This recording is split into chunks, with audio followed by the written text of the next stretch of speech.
Good afternoon everyone. आप मुझे देख पा रहे हैं? बिकॉज मैं अपनी स्क्रीन आज नहीं देख पा रही हूँ। If there is any problem in visuals please mention in the comment. दिल ही तो है रंजो गम, दर्द से घर ना आए क्यों, रोएंगे हम हजारों बार, कोई हमें सताए क्यों। आज बात करेंगे अपने फेलो फ्रेंड्स की, especially dedicated to those who are doing too much for others but they are not getting anything in return. Especially वो लोग जो दूसरों को हमेशा positive, motivated, encourage, inspired, in high spirits रखने की कोशिश करते हैं, लेकिन खुद की जिंदगी में जब उन्हें कोई परेशानी आती है तो 2 बूंद आंसू रोना भी उन्हें मैसर नहीं होता। आप सोच रहे होंगे कि आज मैं ये क्या बात कर रही हूँ।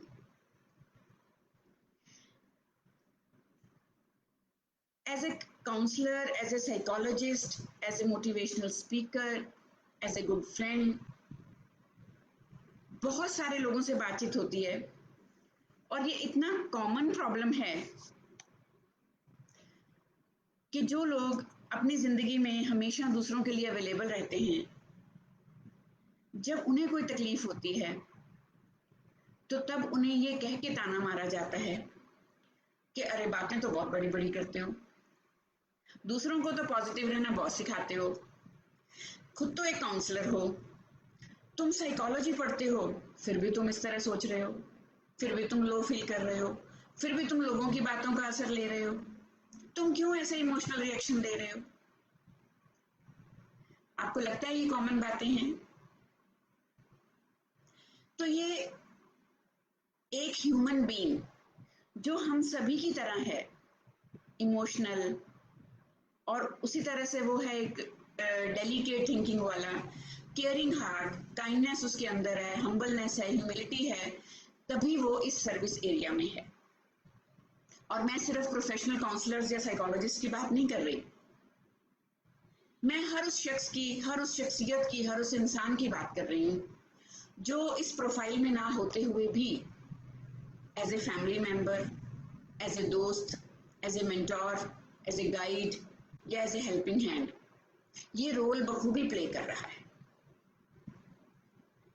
तो जो लोग हमेशा हमारे लिए they are just a call away, या वो सिर्फ हमारे बॉडी लैंग्वेज को ही ऑब्जर्व कर लेते हैं, सिर्फ वो हमारी आसपास की वाइब्स को ही फील कर लेते हैं, and they are always ready to help out, they are always to reach out, they are always extending their hand for help, not only to their own family members or personal relations, to whomsoever it may apply in society.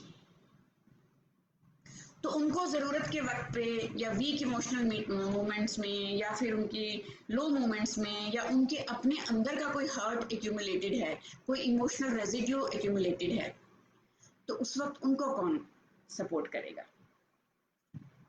अगर उन्हें हर बार ये सुनने को मिले कि अरे तुम तो स्ट्रांग हो, तुम तो पॉजिटिव हो, तुम तो मोटिवेटेड ही रहते हो, तुम थोड़ी ऐसे फील कर सकते हो, तुम थोड़ी ऐसे बिहेव कर सकते हो, तो आपको लगता है कि क्या ये जायज है?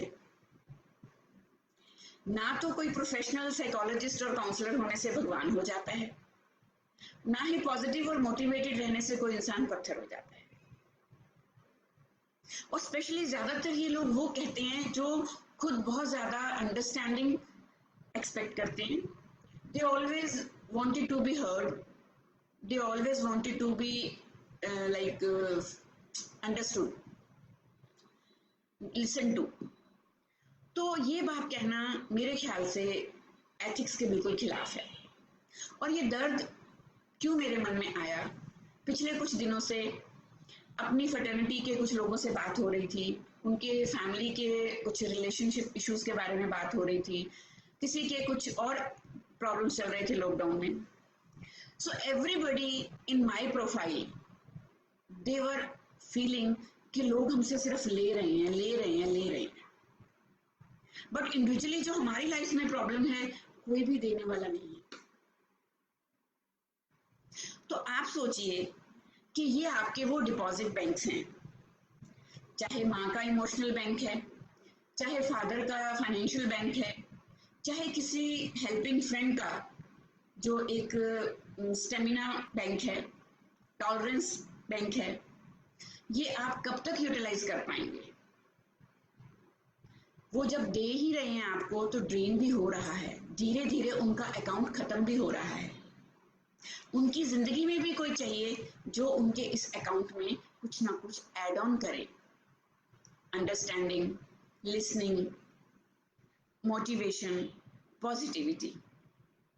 I'm feeling very emotional today. I don't know why, because this is not personal, but still I feel it very personal because so many times in my life I have also experienced, even in close relationship, we are judged so easily, we are labeled so easily, and we are blamed so easily. कल रात को मेरी अपनी किसी दोस्त से बहुत लंबी बात हुई, and I always found she's doing too much. She's investing too much in her relations. इसी तरह से मेरी बड़ी दीदी हैं. She's always doing out of context, out of capacity, out of stamina, out of context for everyone. तो मैंने कई बार ये रियलाइज किया कि ऐसे लोगों को बहुत ज्यादा फॉर ग्रांटेड लिया जाता है, और जब वो ड्रेन होने लगते हैं, जब उनकी बस हो जाती है, तब सिर्फ और सिर्फ उन्हें मिलते हैं ताने, उलाने, या उनके पास किसी के पास ना होने का शिकायत कि इस वक्त हमें जरूरत थी तो आप अवेलेबल नहीं थे। आप सारी दुनिया के लिए तो अवेलेबल होते हो। इवन मैंने अब बहुत साल पहले अपने क्लोज रिलेशन में ये सुना है कि दूसरों के लिए तो आप इसीलिए करते हो कि आप अखबारों में फोटो खिंचवा, आपकी आए, आपकी न्यूज आए, घर वालों के लिए तो आपके पास टाइम ही नहीं होता।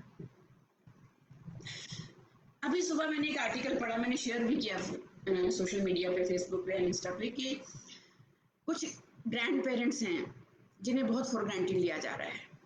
और ऐसे ही एक ओल्ड कपल की आजकल मेरे साथ सेशन चल रहे हैं, काउंसलिंग सेशंस, जिनके पास अचानक ही लॉकडाउन की वजह से उनका ग्रैंड चाइल्ड फंस गया पिछले 2 महीने से। वो प्लान नहीं था, it was not there responsibility to look after for so long, लेकिन जैसे ही वो छुट्टियों में आए, एग्जाम्स खत्म होने के बाद, और पेरेंट्स छोड़ के चले गए, और उसके बाद लॉकडाउन हो गया। अब अगर बुजुर्ग उस जिम्मेवारी को निभा रहे हैं तो बात बात पे चेक करना, फोन करके उनकी लाइफ में ये देखना कि हमारे बच्चों को आज क्या मिला, अब क्या मिला, अब वो क्या कर रहे हैं, ये सुपरविजन, ये इंक्वायरी तब तक ठीक है जब आप एक पॉजिटिव कंसर्न के साथ कर रहे हैं। लेकिन अगर आपने उसे सीआईडी वाली इंक्वायरी बना दिया है तो बहुत मुश्किल है।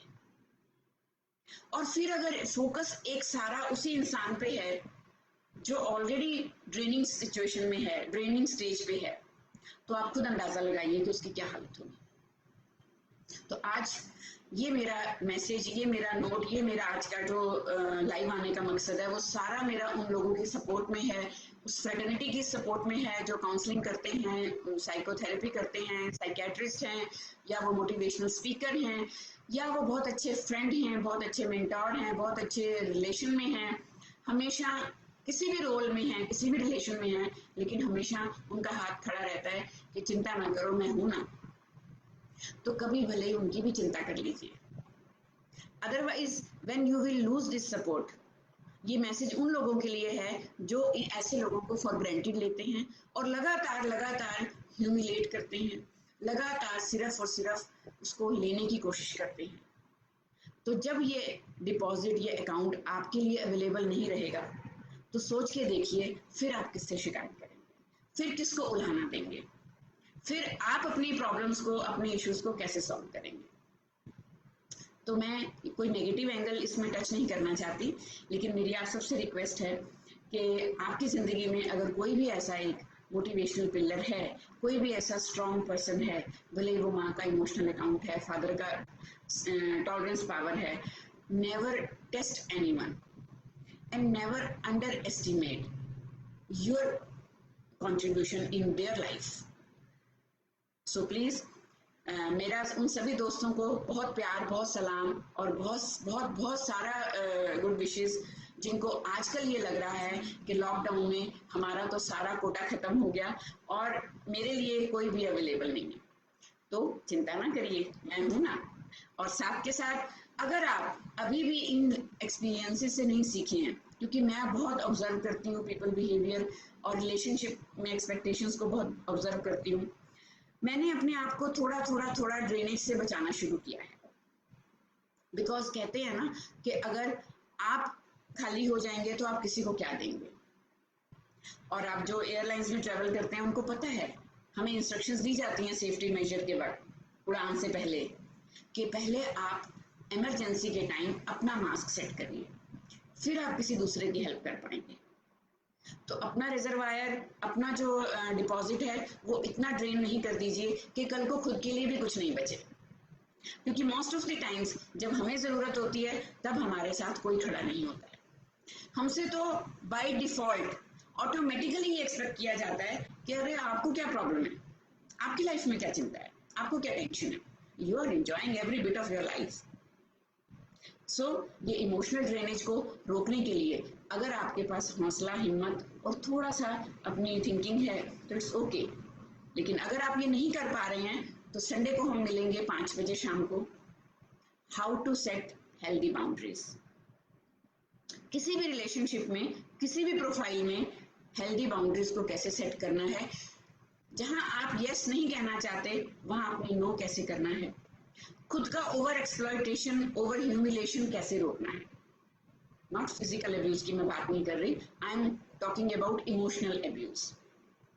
तो आप सब जुड़े रहिएगा मेरे साथ संडे को, और जब भी रोना आए जरूर रोइए। रोना कोई कमजोरी नहीं है, रोना सबसे बड़ी ताकत है। और जितनी भी इमोशनल रिएक्शन की थेरेपीज होती हैं कि हमने अपना इमोशनल जो एक्सक्रीट है, अपना जो इमोशनल जिसको आप कहते हो कि उसको क्या कहें, ब्लो आउट है, जो हम किसी के सामने नहीं कर सकते क्योंकि हमें स्ट्रांग समझा जाता है, हमें बुद्धिमान समझा जाता है, हमें बहुत लाइवली समझा जाता है। तो उसके लिए बेहतरीन तरीका है अकेले में रोइए, डायरी लिखिए, जर्नल लिखिए, अपनी फीलिंग्स को वेंट आउट जरूर करिए, कभी भी अपने अंदर इमोशनल रेजिड्यू नहीं रखिए। और अगर दूसरे आपको नहीं समझ रहे हैं तो एक बाउंड्री सेट करना सीखिए, जो हम कैसे करेंगे ये हम डिस्कस करेंगे संडे 5 बजे। Love you all, take care, God bless.